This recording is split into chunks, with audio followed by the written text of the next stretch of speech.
Que episódio lindo, meus amigos, que episódio lindo. Sério, pra quem tava reclamando que o primeiro episódio ficou muito contido ali no realismo e não mostrou muitos elementos cósmicos dos quadrinhos, esse episódio aqui veio pra destruir todas essas críticas. Teve a bateria, teve o juramento, teve menção ao planeta Lanterna Mogo, teve o Sinestro aparecendo, o Hal usando o traje, um universo compacto e muitas outras coisas muito boas pra quem queria mais do lado verde e fantasioso desse universo tão rico que é o universo dos Lanternas Verdes. Bom, vamos destrinchar esse segundo episódio de Lanternas depois da vinheta.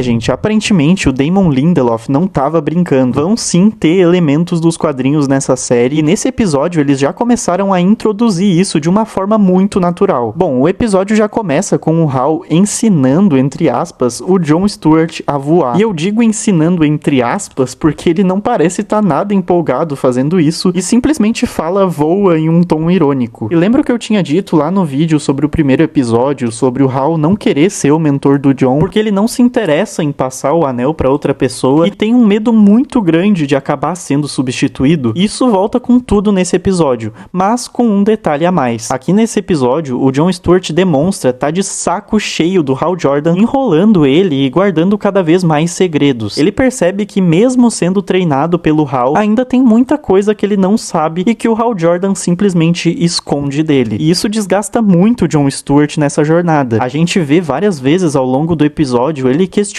se deve ou não confiar no Hal Jordan, e várias outras cenas onde ele real fica irritado com o Hal e bate nas coisas no cenário. Mas uma coisa muito importante que acontece nessa cena é que o John Stewart, ao invés de voar, ele acaba fazendo um construto de um pássaro, como se ele estivesse projetando ali como ele imagina que é a sensação de voar ou alguma coisa nesse sentido. O Hal acha estranho e até pergunta depois por que um pássaro e o que isso significa. Mas o John fala que não é nada demais e desfaz o construto no final do episódio. O que significa que provavelmente no próximo episódio ou ao longo da temporada a gente vai descobrir o que raios foi isso e o que isso era pra significar. Afinal, no próximo episódio a gente já vai ter vários flashbacks do John criança, então com certeza deve ter aí alguma explicação envolvendo o pai dele ou algo assim. Mas o que realmente é importante nessa cena é que no meio disso o anel descarrega, e quando o John tira o anel, o construto do pássaro continua lá. Bom, o Hal manda o John Stewart ir até Coast City para pegar a bateria para ele carregar o anel. Ele dá a missão pro John ir e voltar com o pássaro ainda presente, para testar o subconsciente dele e ver se ele tem toda essa habilidade com o anel. E o foda disso tudo é que ele consegue. No final do episódio, ele volta com o pássaro ali e até menciona o fato disso ser extremamente avançado para um Lanterna Verde, de uma forma meio irônica, pedindo pro Hal pelo menos parabenizar ele por isso. Coisa que o Hal faz de uma forma bem escrota com o John Stewart. E até aqui eu tenho alguns pontos. O Aaron Pierre como John tá funcionando muito, por ser genuinamente carismático. Ele é um cara serião, que fala pouco, mas quando ele tá em tela tu consegue muito se conectar com ele, e ele é muito carismático. E tu vê isso nessa própria cena, onde ele fala em um tom irônico, e é bem engraçado até. Na cena da cafeteria também, quando ele volta pra Rushville com a bateria e encontra a esposa do Macon, e ele fala pra ela que ele não teria ficado com ela se soubesse que ela é casada. O John acha que engana alguém, né? Pelo amor de Deus. Enfim, o outro ponto é que o Hal tá sendo muito bem escrito desde o primeiro episódio. E dá pra ver isso sempre que tem essas cenas onde ele demonstra estar guardando algum segredo muito obscuro. Ainda mais com a excelente atuação do Kyle Chandler, que tá fazendo um trabalho incrível aqui. Quando o John entrega a bateria pra ele e ele faz o juramento de uma forma bem rápida, quase como se não quisesse estar fazendo o juramento. Mas isso são coisas que eu vou deixar pro final do vídeo com as teorias e dúvidas. E eu também tenho uma teoria muito interessante que envolve essa habilidade avançada do John com os construtos e o traje dele. Outra coisa muito importante acontece nessa cena do John na mansão do Hal Jordan, que é quando ele encontra o cofre onde fica guardada a bateria. Tem uma menção muito legal aqui ao Mogo, que nos quadrinhos é um planeta que é Lanterna Verde. Quando o cofre pede a senha, o Hal fala: Mogo não comparece às reuniões. E eu achei isso aqui bem engraçado, é muito boa essa menção. Isso já mostra o quão vasto é esse universo e que a gente não tem ideia da dimensão disso tudo. Mas o interessante mesmo é quando ele abre o cofre e diz com todas as palavras que aquilo é uma dimensão de bolso. E agora eu te pergunto, o que diabos eles estão planejando? A gente já viu o universo de bolso em Superman, em Pacificador, agora aqui em Lanternas. Será que o primeiro grande evento do DCU vai girar em torno disso? Eu acho que em algum momento pode acontecer alguma coisa com esse tanto de universo compacto no DCU, ainda mais que a gente tá falando de um universo que vai ter uma invasão do Brainiac daqui a um ano em Man of Tomorrow, mas enfim, vamos esperar pra ver como que isso vai se desenrolar. Ele também pega aqui o traje do Hal Jordan, e eu confesso que no começo eu não tava curtindo o fato de não ter luvas brancas, aquelas ombreiras que são bem feias, o símbolo ser extremamente pequeno, tudo me incomodava nesse traje, mas depois de ver ele em ação, eu comecei a comprar a ideia,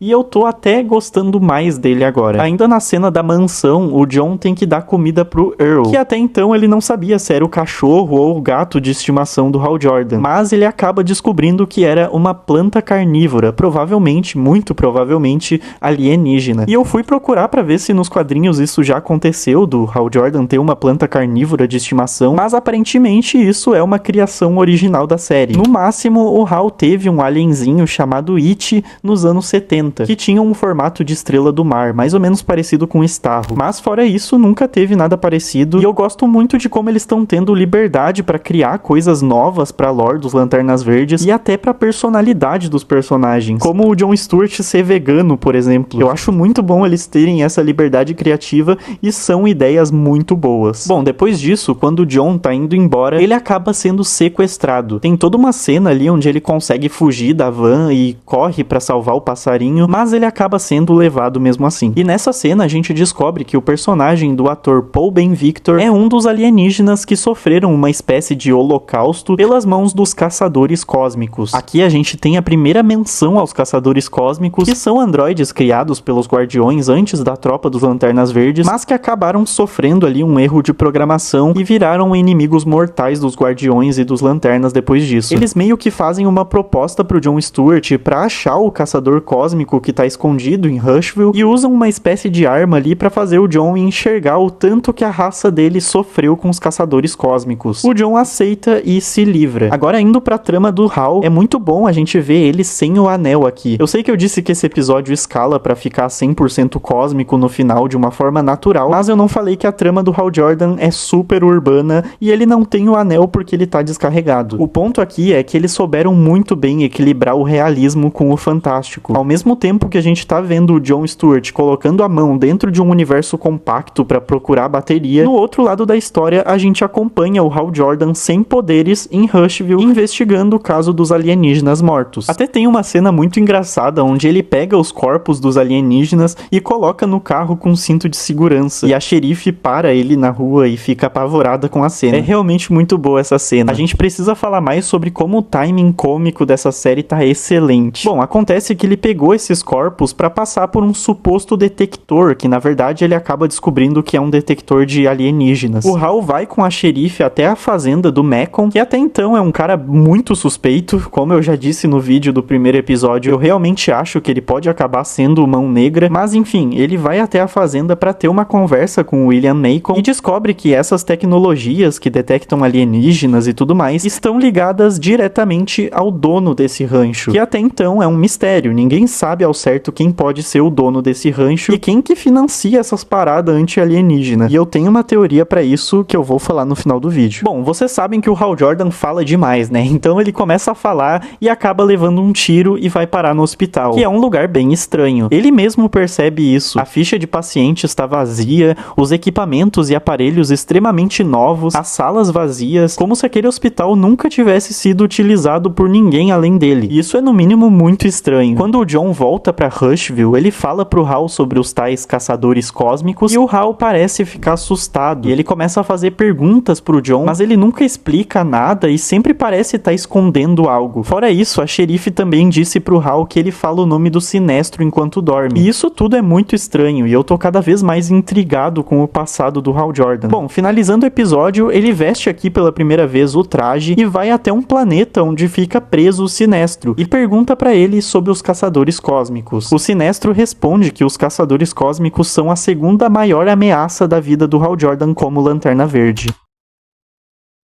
Bom, minha primeira teoria aqui é sobre o Jon Stewart ser extremamente habilidoso com o anel e ainda conseguir fazer construtos permanentes só com a força de vontade e sem o anel. Eu acho, sinceramente, que no final da série, não sei em qual linha do tempo, se vai ser em 2016 ou em 2026, mas eu acho que ele vai sim fazer o próprio traje dele, baseado no traje que ele ganha do pai dele quando ele era criança. E ele vai fazer tudo isso usando o anel. O traje dele vai ser um construto, assim como nos quadrinhos. Ele vai ser o primeiro lanterna da Terra a fazer o próprio traje com a força de vontade e a imaginação. E isso vai ser muito lindo de ver, porque ele com certeza vai fazer algo inspirado no traje que ele ganhou do pai dele, que tá extremamente fiel aos quadrinhos, né? Fora que se ele tirar o anel, ele pode continuar com o traje, o que é muito foda. A próxima teoria é sobre a cidade de Rushville, na verdade, ser inteiramente artificial e ser lotada de caçadores cósmicos, o que explicaria o hospital ser estranho e nunca ter tido nenhum paciente, e aquela cena onde o Hal Jordan entra na assembleia e todo mundo parece estar extremamente desconfortável com a presença dele. E seria bem bacana porque eles não estariam atrás só de um caçador cósmico e ao longo da jornada eles descobririam que na verdade todo mundo ali é caçador cósmico, o que geraria uma grande batalha no final, podendo causar até uma destruição gigantesca e eles acabarem adaptando o Crepúsculo Esmeralda, com o Hal Jordan virando o Parallax no final. A gente já viu vários indícios disso, o Hal com essa personalidade mais pessimista e sempre com medo, o amarelo no anel dele, a morte aparentemente fake em 2026, não sei. Algo me diz que tem Parallax nisso tudo. Tem a teoria também de que o Antaan, na verdade, é o Atrocitus. E isso já tava todo mundo especulando desde o primeiro trailer, mas agora com todo esse diálogo com Jon Stewart, a gente pode teorizar ainda mais. Nos quadrinhos, a raça de alienígenas que foi massacrada pelos caçadores cósmicos no setor 666 foi a raça do Atrocitus, que futuramente viraria um Lanterna Vermelho. O que eu acho que não aconteceu aqui no DCU ainda, eu acho que o Antaan é só o Atrocitus ainda traumatizado com o massacre e querendo vingança. Mas claro que isso vai virar uma batalha colossal no final da temporada, né? Só resta esperar pra ver. Uma das teorias sobre quem financia as tecnologias anti-alienígenas lá do rancho do William Macon é que esse dono misterioso pode ser, na verdade, o próprio Bruce Wayne. A gente já viu eles preparando o terreno, a xerife falou pro Hal que veio de Gotham, daí vocês vão falar, mas o Bruce Wayne não é racista e nem anti-imigração. E eu super concordo com isso, tá? Mas vale lembrar que isso aqui se passa em 2016, muito antes do Superman virar um herói público. O Bruce Wayne podia estar só financiando isso pra ficar de olho em ameaças alienígenas porque ele quer proteger a Terra. Nada demais, eu vejo isso acontecendo. Fora que ele também não toma todas as decisões da Wayne Enterprises, né? Então pode ser que ele esteja fazendo isso indiretamente pela empresa. Mas a teoria mais óbvia que tá circulando por aí é que o dono do rancho pode ser o Lex Luthor ou o Maxwell Lord. Mas vamos esperar pra descobrir isso ao longo dos episódios. Tem aquela cena do Hal fazendo o juramento bem rápido, e no primeiro episódio, quando ele ouve o cara lá no interrogatório citando o juramento, ele fica bem pistola com ele. Eu acho que pode ter alguma coisa nisso, algum trauma com esse juramento, talvez alguma batalha contra o Sinestro. Uma das minhas dúvidas que ficam aqui é o que aconteceu com o Hal Jordan. Por que ele tá agindo dessa forma? Por que ele tá sempre guardando algum segredo? Ele fala o nome do Sinestro enquanto dorme, ele ficou assustado quando ouviu o nome dos caçadores cósmicos e foi direto perguntar pro Sinestro naquele planeta. E isso é outra coisa que me deixou intrigado. Que planeta é aquele? Será que tem mais vilões presos lá? Será que a gente vai ver isso? E aquela mansão do Hal Jordan? Quem deu aquela mansão pra ele? O Jon Stewart não vira o Lanterna Verde entre 2016 e 2026. Será que isso tem alguma coisa a ver com o fato do Hal ter tanto medo de ser substituído e simplesmente escolheu não passar o manto pra ele? Ou o Jon Stewart simplesmente não quis virar um Lanterna Verde, mas vai se ver na obrigação de investigar a morte do Hal e no final virar um Lanterna Verde só em 2026? São tantas perguntas que eu até fico maluco só de pensar. Bom, comentem aqui embaixo o que vocês acharam desse episódio e todas as teorias de vocês. Eu vou ler tudo. Eu tô muito empolgado com essa série, eu tô muito ansioso pros próximos episódios e eu já comprei 100% a ideia. Eu tô rendido aos lanternas. E no mais é isso, gente. Deixem um like pra ajudar o canal, apertem no botão de hype que também ajuda muito. Obrigado por assistirem até aqui. Até a próxima. Fui!